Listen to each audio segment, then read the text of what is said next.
Hello, Grammar 2 students. This week, we're going to discuss the adverbial function, which is not new for you because we have been talking about adverbials for quite a while. Most probably, when you think of the adverbial function, you know that we are talking about adverbials, which are usually optional elements, and you know that you can find several adverbials within a sentence, okay, as some general characteristics. When we think of the categories that may realize an adverbial function, we should be thinking of adverbial phrases. When you say that you do something very well, okay, very well would be an adverbial adjunct of manner. Or a noun phrase, when you say that last week I went to the cinema, last week as a noun phrase.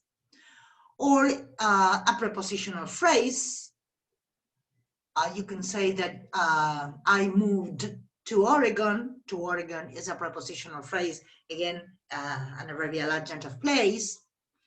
Then clauses, both finite and infinite. In the case of finite clauses, those that realize adverbial function are called adverbial clauses. I could say, for example, I moved to Oregon when I finished my studies. When I finished my studies would be the adverbial adjunct of time. Then within non-finite clauses, we may find infinitival clauses. They typically refer to purpose. I could say that I moved to Oregon when I finished my studies to have a better life. To have a better life would be the adverbial adjunct of purpose. We may also find within non-finite clauses a present participial clause or a past participial clause. I could say, feeling tired, she decided not to go to work. Feeling tired would be an adverbial adjunct of reason. Let's go for the past participle. It could be something like abandoned by her parents at childhood. She was never happy. An adverbial adjunct of reason. And then verbless clauses. Verbless clauses, this would be something new because we're going to focus on them later on in the course. But for you to have an idea, I could give you this example. If sad, listen to music. If sad, listen to music. Can you see which the verbless clause is here? This one. If sad would be a verbless clause, and it is an adverbial adjunct of condition, okay? You can very clearly see that there were some omitted elements in this clause, which come from a finite clause. If you are sad, listen to music, okay? So these are the categories which realize the adverbial function. Now, if you pay attention, if you have been paying attention, I have been saying that, I don't know, this is an adverbial adjunct of time. Why do I say it is an adverbial adjunct? Well, because adverbials are subclassified following Quirk's descriptive grammar into three kinds. We have adverbial adjuncts, adverbial disjuncts, and adverbial conjuncts. The ones which are integrated into clause structure would be adjuncts, and both disjuncts and conjuncts are somehow peripheral to clause structure. Between brackets, you have SFG. What could it be? Look at the words. Systemic functional grammar. And comparing these to systemic functional grammar because, like not long ago, we have been talking about the theme, and let's see if we can somehow relate these to the other. Within a functional grammar, Halliday does not talk about adverbials, but rather he talks about adjuncts. That is the broader term. And within adjuncts, he subclassifies them into circumstantial adjuncts that correspond to quirks adjuncts, modal adjuncts, and textual adjuncts. And is that clear? So for quirk, all of these structures correspond to adverbials. And then he subclassifies adverbial adjuncts, adverbial disjuncts, and adverbial conjuncts. Within functional grammar, all of them are adjuncts, but some of them are circumstantial adjuncts, modal adjuncts, or textual adjuncts, depending on whether they correspond to the ideational metafunction, okay, and in that case they are related to some circumstance within clause structure, or if they are connected to the interpersonal metafunction or to the textual metafunction. I think here this functional classification enables us to associate the structures with the different kinds of meanings, and I think it is useful. It's a better way to see this. So before we go into the characteristics of adjuncts, let me give you an easy example. Compare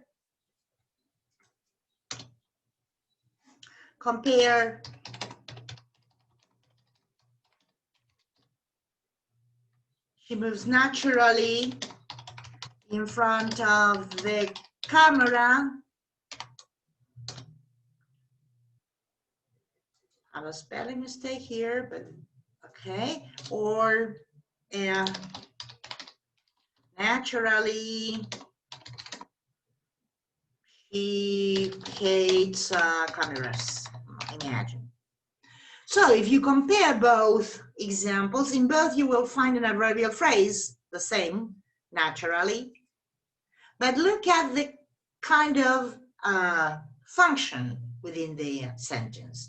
In this case, naturally is clearly integrated within clause structure. It refers to us. Remember that Halliday talks about participants and circumstances here. Well, naturally is one of the circumstances. And if we were analyzing, we would say that this is an adverbial phrase, okay? And it is an adverbial adjunct of manner, the way she moves. Now, in this case, is this related to her hate or no? It is really connected to my opinion on this. I consider it natural that she hates cameras. So, of course, again, this is an adverbial phrase, but this is not an adverbial adjunct, but a disjunct, okay? It is a disjunct. So I'll write the code. It is a disjunct. So it is related to my opinion, to the speaker's or writer's opinion, in this case, on the content of the clause. It is not a circumstance within. And in some other cases, if we think about the exercises on themes, yeah, thematic structure, remember that we said, I don't know, well, in my opinion, she is nice.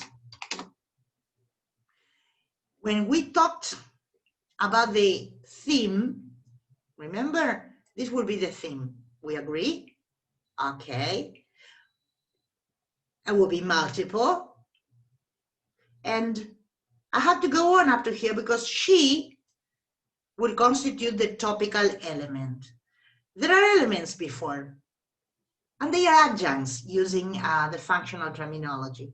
you have a modal adjunct, or if you want an interpersonal adjunct, and a conjunctive or textual adjunct, okay? All right, let's move back here.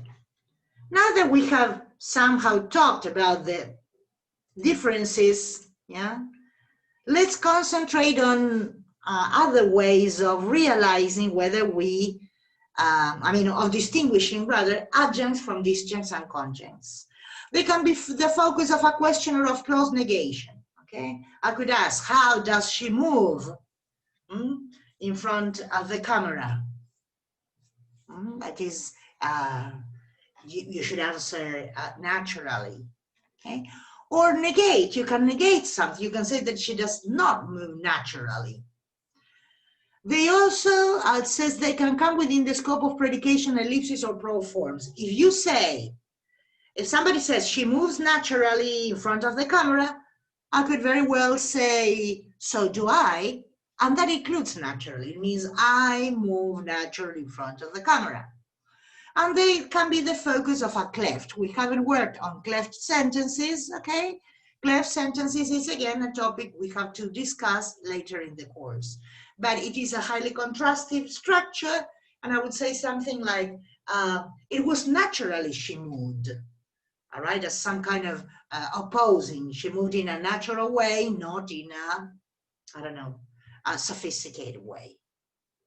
Okay, some other topics we have to think of when we deal with adjuncts in particular, whether they are more related to, let's say, the verb within the predicate, or they seem to be more connected to the whole clause. To see this better, let me show you this example. You could say, I said before, I live in Paris. How nice. Or could say, in Paris, everybody loves croissants. How nice. Okay. In Paris, everybody loves croissants. Now, if we have a look at both sentences, we will find that in both, you have the prepositional phrase exactly the same in Paris, and different positions. And if you look at the first, this will be what some authors call a predication adjunct. There seems to be a very close connection between live and in Paris. Now, in the second, in Paris, you see that the adverbial is not so strictly related to just to the verb. It is more related to the whole clause. And this is something that we are not showing in the kind of analysis, the syntactic analysis we carry out, okay? Because we don't use tree diagrams, okay? We are not using that kind of analysis, so we cannot show the difference. In both cases, we would say that they are prepositional phrases, adverbial adjuncts of place. But it is interesting to think about how they are somehow different. And then another interesting topic is we usually define adverbials as optional elements within clause structure, but we should remember that there is a possibility of some obligatory adjuncts. In the case, she found it on the table, I could perfectly well say, well, she found it, and we see that this on the table is an optional adjunct. But in the first case, she put it somehow requires an obligatory adjunct, which is here, the prepositional phrase on the table. Okay? All right. Now, as regards position, they are very, very flexible. And this applies not just to adjuncts, but to disjuncts and conjuncts too, okay? There is the possibility of finding them at the beginning of a sentence, yeah, before the subject, in the middle, depending on the, whether you have auxiliaries or not, they may come before or in the middle. And they may occupy final position after an intransitive verb or after any object or complement. So they are very flexible. As regards the classification, we usually joke about these and I say, okay, invent. And I say invent because there are many different classifications, but I don't know. Maybe you haven't heard of viewpoint adjuncts, which means from the point of view of, okay, like visually speaking, the new house is a beauty. We have some focusing adjuncts, yes, or intensifier adjuncts. Sometimes they are all called degree adjuncts. Yeah, when you say, I firmly believe she's right, that would be an intensifier or degree adjunct. Well, you have manner, adverbial adjunct of manner, of instrument, of means, place, time, and I mean, within place or within time, you have duration, frequency. Place, you could have direction, position, goal, distance. Yes, there are many different kinds. Reason, purpose, concession. So don't worry too much about the classification. Just think about the most common, all right? Here, if we say degree adjuncts, it's okay. If it is either, doesn't matter if they are emphasizers or downtoners, okay? Then we have, if we think about disjuncts, we said, which are really related to the speaker or the writer. Here I wrote that most of them are either prepositional phrases or clauses. They are detached from and superordinate to the rest of the sentence, okay? This is what we mean when we say that they are somehow peripheral. And within disjuncts, Quirk subclassifies them into style and attitudinal disjuncts. That is, some disjuncts that are related to form and some others that are related to content. Yeah, some examples of style disjuncts would be, I would say, well, to be precise, she lives just opposite the grocers, all right? To be precise. I'm referring to the style I'm using as a speaker, okay? And attitudinal is related, as it says here, to certainty or evaluation. I could say that, I don't know, of course, she lives just in front of the grocers. All right, means I am sure. Okay, but both of them are more related to the writer or speaker than to the participants and circumstances within the clause. And when you get to conjuncts, most of them are adverbial phrases or prepositional phrases, and they are really related, as we said, to the creation of texture. This is, here you have a sub-classification. You're not supposed to remember this, but it is for you to see, this is resultative, for you to see how it works, okay? Listing, okay? You're organizing your text and you say, well, in the first place, or you say, well, first, summative, appositive, resultative, inferential, contrastive, transitional. All these elements, very frequently adverbial phrases or prepositional phrases, that help organize the text, okay? And that's why they correspond to the textual meta function from a functional perspective, okay? Well, this is basically what you find in Students' Grammar of the English Language by Greenbaum and Quirk. You may find some other classifications, but I think this classification here is the most common. My idea is to meet you on Thursday and we will discuss some examples. Well, I will stop sharing and thanks for joining.